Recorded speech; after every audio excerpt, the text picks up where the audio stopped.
ubutumwa bwiza bugenderaho mu guhamya urupfu n'izuka bya Kristo. Ariko se ni iyihe sano n'ibyo bifatika? Yesu yarapfuye, arahambwa, hanyuma azuka mu bapfuye. Ese ibyo bisobanuye iki kuri wowe? Ese wemera ko yagupfiriye? Ese wemera ko igihe yahambwaga n'ibyaha byawe byahambwa icyo gihe, maze ikibazo cy'ibyaha kikarangiriraho? Ese wizera ko yazutse kandi akazukana nawe? Kwizera ibi ngibi nibyo byadushyize muri Kristo, kandi n'Imana iturebera muri Kristo. Gukiranuka kwe kwabaye gukiranuka kwacu, guhagarara kwe kwabaye guhagarara kwacu, kandi ibyo bikaba ari byo byirato byacu uyu munsi. Muri Luka igice cya 23 ku murongo wa 50 haravuga ngo, umuntu witwaga Yosefu yari umujyanama mu Bayuda, w'umunyangeso nziza kandi ukiranuka. Uyu mugabo witwaga Yosefu yari umuntu ukomeye, kandi akaba no mu nama nkuru y'urukiko rw'Abayuda. Yari yaragerageje kugira icyo yakora mu nama yabo, biranga, kuko ari we wenyine wari mu ruhande rwa Kristo.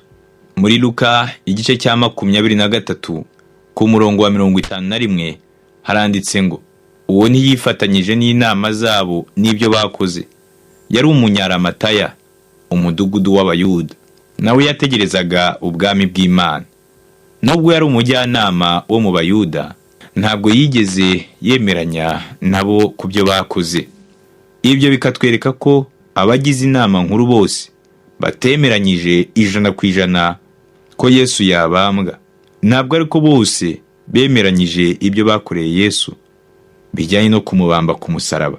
Twavuga ko yari wa muntu w'inyangamugayo kandi wubahaga Imana. Yari yarabonanye na Yesu imbona nkubone, ari nayo mpamvu yagomye mu ruhande rwe, akanga kwifatanya n'abandi. Bigaragara ko hari abantu benshi bari barizeye Yesu rwihishwa, ntibabishyire ku mugaragaro nk'uko n'abigishwa bamwe bifataga. Nyamara mu gihe cy'urupfu rwa Yesu Kristo, abigishwa bagiye muri kave kwihisha. Hanyuma ba bandi bari bihishe bava muri kave batangira kwigaragaza. Abo tutari tuzi dutangira kubamenya. Yosefu na Nikodemu nibo bantu babiri b'ingenzi bavuze ku mugaragaro ko nabo bizeraga Yesu nk'umukiza. Yohana tubwira ko Nikodemu yasanze Yosefu arimo ashyingura umurambo wa Yesu. Aba nibo bagize uruhare rukomeye mu gushyingura umwami Yesu. Nibo basabye umurambo wa Yesu, maze biyemeza bombi gushyingura umurambo we. Muri Luka igice cya 23 ku murongo wa 52 haravuga ngo, nuko ajya kwa Pilato asaba intumbi ya Yesu. Kwizera kwa Yosefu kwaragaragaye noneho. Nuko nk'umuntu wari ufite ubushobozi kandi ubasha kuvuga, yaravuze, maze ibyo avuze bihabwa agaciro, birumvikana, asaba umurambo wa Yesu. Muri Luka igice cya 23 ku murongo wa 53 haravuga ngo, arayibambura ayizingira mu mwenda w'igitare, ayihamba mu mva yakorogoshowe mu rutare ritarahambwamo umuntu. Hano hariho ikibazo umuntu ashobora kwibaza. Nihe imva ya Yesu yari iri? Hari ahantu muri iki gihe bavuga ko ariho hari imva ya Yesu. Hamwe Kiliziya Gatolika ya Roma yarahubatse, ahandi ni inyuma y'inkike z'umudugudu. Nanjye ubwanjye numva ntamenya ngo naha cyangwa ni hariya. Hari amatsinda y'abantu benshi banga Kristo, bakanga n'ubukristo, bashobora kuba barasibanganyije ibimenyetso byose byerekana aho Yesu yashyinguwe. Ingabo z'Abaroma ubwo bari bayobowe n'uwitwa Titus mu mwaka wa 70 bashenye cyane umujyi wa Yerusalemu. Imva izwi nka Garden Tomb bakunda kuyereka ba mukerarugendo, ariko ntibabereke ibyo bashenye.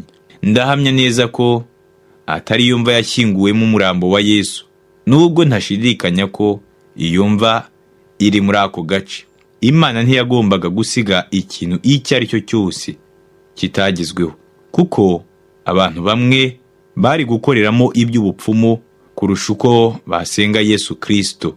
Igihe umukozi w'Imana Magi yari i Yerusalemu kuri iyo mva yitwa Garden Tomb, umugore umwe bari kumwe yarapfukamye atangira gusomagura indabo zo kuri iyo mva ndetse atangira kurira.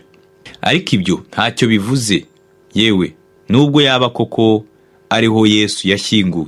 Icy'ingenzi si imva, ahubwo icy'ingenzi ni wa mwana w'intama uri iburyo bw'Imana uyu munsi. Uwo ni umukiza uhoraho. Reka bari we twitaho cyane kurusha uko twakwita ku kureba imva ye. Muri Luka igice cya 23 ku murongo wa 54 n'umurongo wa 55 haranditse ngo, hari ku munsi wo kwitegura isabato yenda gusohora, nuko abagore bavanye na Yesu i Galilaya bamukurikiye babona imva n'intumbi ye uko ibambwe. Iri tsinda ry'abagore bake bashobora kuba barafashaga Yesu n'abigishwa mu bijyanye n'imirimo y'amaboko, kandi urabona ko bagendanye nawe kugeza ku iherezo. Ku munsi Yesu yapfiriyeho, Bibiliya ntivuga ko apfira ibyaha byacu hari ku wa 3 cyangwa ku wa 4 cyangwa ku wa 5, ahubwo Bibiliya ivuga gusa ko yapfiriye ibyaha byacu gusa. Bitewe n'uko batubwira ko biteguriraga isabato, birumvikana ko Yesu yapfuye ku munsi wa 5. Aba bagore bari babonye uko umurambo wa Yesu bawushyinguye mu buryo butujuje ibisabwa byose, kuko byasaga nk'aho bawegetse ahantu gusa. Nyuma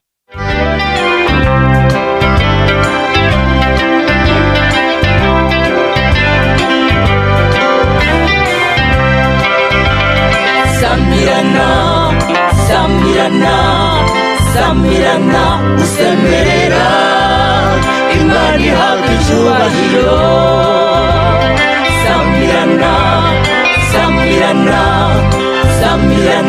usemerera Imana ihabwa icyubahiro.